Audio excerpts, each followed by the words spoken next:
Hello aspirants, welcome to Sunny Seeds PSC class. SI special topic ആണ് basics of IT and cyber crime.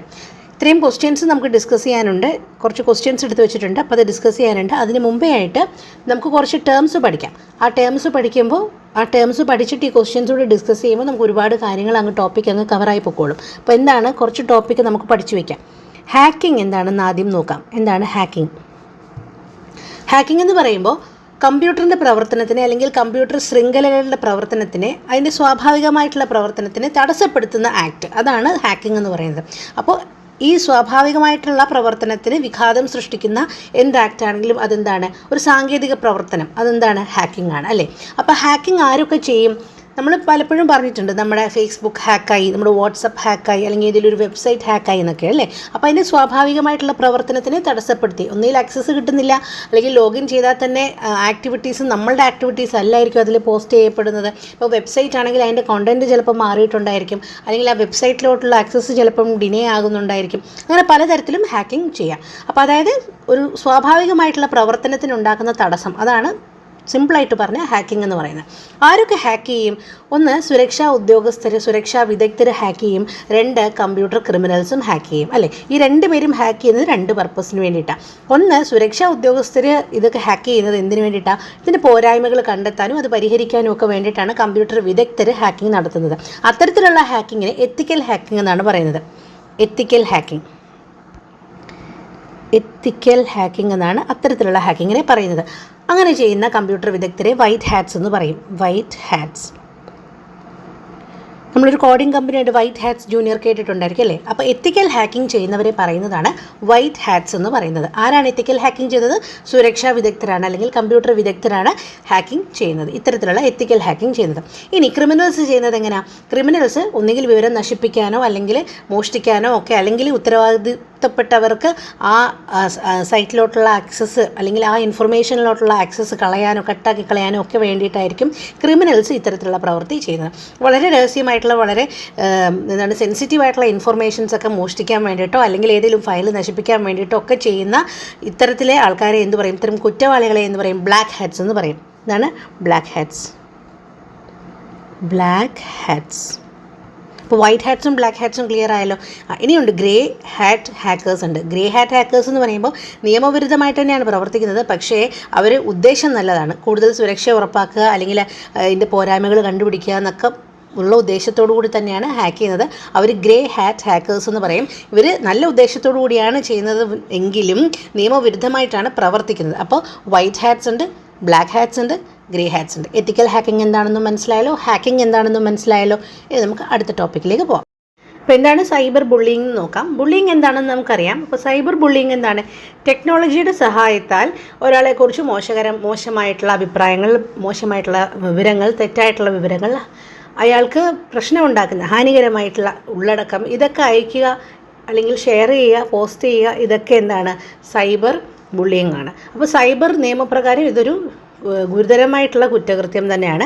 അപ്പോൾ ഇതിനകത്ത് ഉൾപ്പെടുന്നത് എന്തൊക്കെ activities ആണെന്ന് നോക്കാം. സൈബർ ബുള്ളിങ് എന്നുള്ള ഒരു ഹെഡിങ്ങിൽ വരുന്നത് എന്തൊക്കെ ആക്ടിവിറ്റീസ് ആണെന്ന് നോക്കാം. നമ്മുടെ പേരിലൊരു ഫേക്ക് ആയിട്ടുള്ളൊരു ID ക്രിയേറ്റ് ചെയ്തിട്ട് നമ്മളെ അപകീർത്തിപ്പെടുത്താനായിട്ട് ശ്രമിക്കുന്നു. ഓൺലൈനിലോ അല്ലെങ്കിൽ മൊബൈൽ ഫോൺ ഉപയോഗിച്ച് നമ്മളെ ഭീഷണിപ്പെടുത്തുന്നു, മോശമായിട്ടുള്ള മെസ്സേജസ് അയക്കുന്നു. ഇതൊക്കെ എന്താണ്? സൈബർ ബുള്ളിങ് ആണ്. നമ്മുടെ പോസ്റ്റിലോ അല്ലെങ്കിൽ നമ്മളെന്തെങ്കിലും നമ്മളെക്കുറിച്ചുള്ള പോസ്റ്റിലോ ഒക്കെ മോശമായിട്ടുള്ള അഭിപ്രായങ്ങൾ, മോശമായിട്ടുള്ള കമൻറ്റുകൾ ഇടുക, നമ്മുടെ പെർമിഷൻ ഇല്ലാതെ നമ്മുടെ ഫോട്ടോഗ്രാഫ്സൊക്കെ പോസ്റ്റ് ചെയ്യുക. എന്താണ്, അതിലൊരു സൈറ്റിൽ കയറിയിട്ട് നമ്മളെക്കുറിച്ച് മോശമായിട്ടുള്ള കാര്യങ്ങൾ പ്രചരിപ്പിക്കുക, കിംവദന്തികൾ പറയുക, നമ്മുടെ അക്കൗണ്ട് പാസ്വേഡും ഒക്കെ ഉപയോഗിച്ച് നമ്മളാണെന്നുള്ള തരത്തിൽ ഫേക്ക് ചെയ്ത് മറ്റുള്ളവർക്ക് അനാവശ്യമായിട്ടുള്ള സന്ദേശങ്ങൾ അയക്കുക. ഇതെല്ലാം എന്താണ്? സൈബർ ബുള്ളിങ്ങിനകത്ത് വരുന്നതാണ്. ഇനി സൈബർ ബുള്ളിങ്ങിന് ഇരയാകുമ്പോൾ എന്താണ് ചെയ്യേണ്ടതെന്ന് നോക്കാം. ഡു നോട്ട് റെസ്പോണ്ട്, അതായത് ഓടിപ്പോയിട്ട് അതിനുള്ള റെസ്പോണ്ട് കൊടുക്കരുത്. എവിടെ?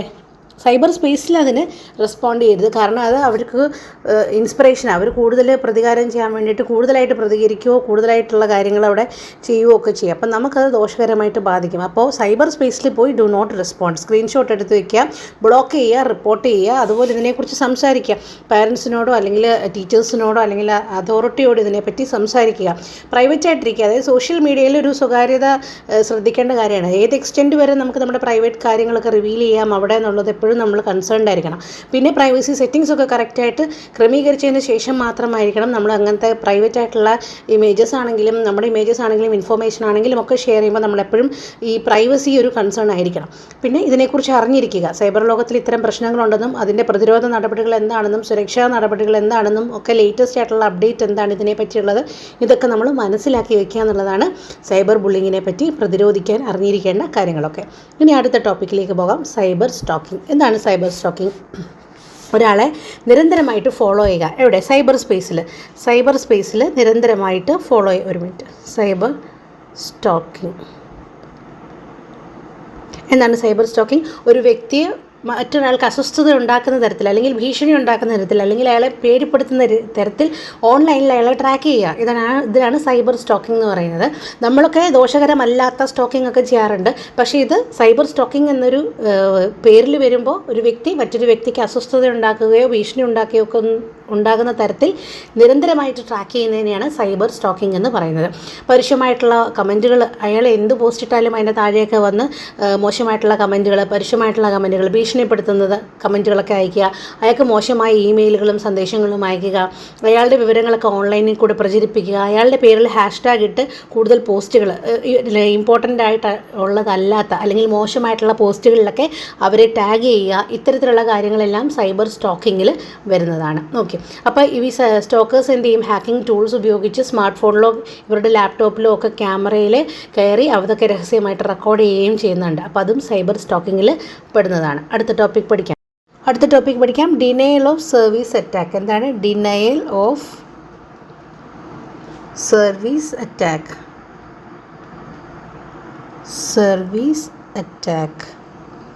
DOS എന്ന് പറയും. Denial of service attack. എന്താണ് DOS എന്ന് പറയുന്നത്? സാധാരണ സെർവറിനെ അറ്റാക്ക് ചെയ്യുന്നതാണ്. ഇപ്പോൾ നമുക്കറിയാം ബാങ്കിൻ്റെ സെർവർ അല്ലെങ്കിൽ ഈ ബാങ്കിൻ്റെ സെർവറൊക്കെ പലപ്പോഴും ഡൗൺ ആകും അല്ലേ? അല്ലെങ്കിൽ നിങ്ങളിപ്പോൾ PSC വെബ്സൈറ്റ് നോക്കുമ്പോൾ തന്നെ ചിലപ്പം പലപ്പോഴും ഡൗൺ ആയിരിക്കും അല്ലേ? അതുപോലെ ഈ ബാങ്കിന് നമുക്ക് കോമൺ ആയിട്ട് അനുഭവം ഉള്ളതാണ്. പലപ്പോഴും സെർവർ ഡൗൺ ആയിരിക്കും. ഡിനയൽ ഓഫ് സർവീസ് അറ്റാക്ക് എന്ന് പറഞ്ഞാൽ ഈ സെർവറിനെ അറ്റാക്ക് ചെയ്യുന്നതാണ്. അതിൽ പതിവായിട്ട് ഉപയോഗിക്കുന്ന ഉപഭോക്താക്കൾക്ക് സേവനം ഒന്ന് തടസ്സപ്പെടുത്തുക അല്ലെങ്കിൽ സ്ലോ ഡൗൺ ചെയ്യുക എന്നൊക്കെ ഉള്ള ഉദ്ദേശത്തോടു കൂടി ചെയ്യുന്നതാണ് ഈ ഡിനയൽ ഓഫ് സർവീസ് അറ്റാക്ക് എന്ന് പറയുന്നത്.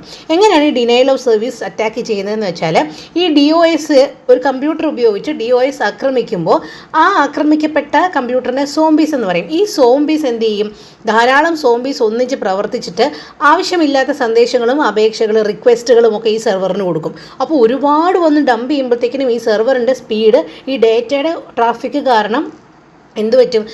യഥാർത്ഥത്തിലുള്ള സേവനം തടസ്സപ്പെടും, സ്ലോ ഡൗൺ ആവും, കമ്പ്യൂട്ടറിൻ്റെ സെർവറിൻ്റെ എഫിഷ്യൻസി കുറയും അല്ലെങ്കിൽ അതിൻ്റെ സ്പീഡ് കുറയും. അപ്പോൾ സാധാരണയായിട്ടുള്ള സർവീസ് ഉപയോഗിച്ചുകൊണ്ടിരിക്കുന്ന ആൾക്കാർക്ക് സർവീസ് കിട്ടാതാവും, സേവനം ലഭ്യമല്ലാതാകും. ഇതാണ് ഡിനയൽ ഓഫ് സർവീസ് എന്ന് പറയുന്നത്. ഡിനയൽ ഓഫ് സർവീസ് അറ്റാക്ക് സെർവറിനെ ഉദ്ദേശിച്ചിട്ടുള്ള അറ്റാക്കാണ്. അപ്പോൾ ഒരു കമ്പ്യൂട്ടർ ഉപയോഗിച്ചിട്ടാണ് ചെയ്യുന്നതെങ്കിൽ ഡിനയൽ ഓഫ് സർവീസ് അറ്റാക്ക് എന്ന് പറയും. മറിച്ച് ഒന്നിലധികം കമ്പ്യൂട്ടേഴ്സ് ഉപയോഗിച്ചിട്ടാണെങ്കിൽ distributed denial of service attack. എന്താണ് distributed denial of service attack എന്ന് പറയും. അപ്പോൾ എന്തായി? ഈ കമ്പ്യൂട്ടർ പ്രവർത്തനരഹിതമാകുകയും അത് വീണ്ടും പ്രവർത്തിപ്പിക്കാനായിട്ട് റീസ്റ്റാർട്ട് ചെയ്യാൻ നിർബന്ധിതരാകുകയും ഒക്കെ ചെയ്യുമ്പോഴത്തേക്ക് എന്ത് ചെയ്യും? ഈ സമയം അങ്ങ് പൊയ്ക്കൊണ്ടിരിക്കും. അപ്പോൾ ഈ സെർവറിൻ്റെ സേവനം ലഭ്യമാകാതെ ഇരിക്കും. ഇത് ഫയലുകൾ നഷ്ടപ്പെടുകയോ ഒന്നും ചെയ്യുന്നില്ല. ഇതൊരു അറ്റാക്കാണെങ്കിൽ പോലും ഈ അറ്റാക്കിൽ, ഈ ആക്രമണത്തിൽ ഫയലുകളൊന്നും നഷ്ടം സംഭവിക്കുന്നില്ല. എന്തേ പറ്റുന്നുള്ളൂ? സെർവറിൻ്റെ എഫിഷ്യൻസി ഒന്ന് കുറയും, അതായത് സെർവറിൻ്റെ സർവീസ് ഒന്ന് ഡൗൺ ആക്കുക എന്നുള്ള ഉദ്ദേശത്തോടു കൂടി ചെയ്യുന്നതാണ് ഈ ഡിനയൽ ഓഫ് സർവീസ് അറ്റാക്ക്. ആ പേരിൽ നിന്ന് തന്നെ മനസ്സിലാവും, denial of service attack. Okay. ഇനി അടുത്തത് വെബ്സൈറ്റ് വികൃതമാക്കൽ. എന്താണ്? എന്തെല്ലാം രസകരമായ കാര്യങ്ങളാണ് ചെയ്യുന്നത് ഇവർ. അടുത്താണ് വെബ്സൈറ്റ് ഡിഫേസ്മെൻറ്റ്.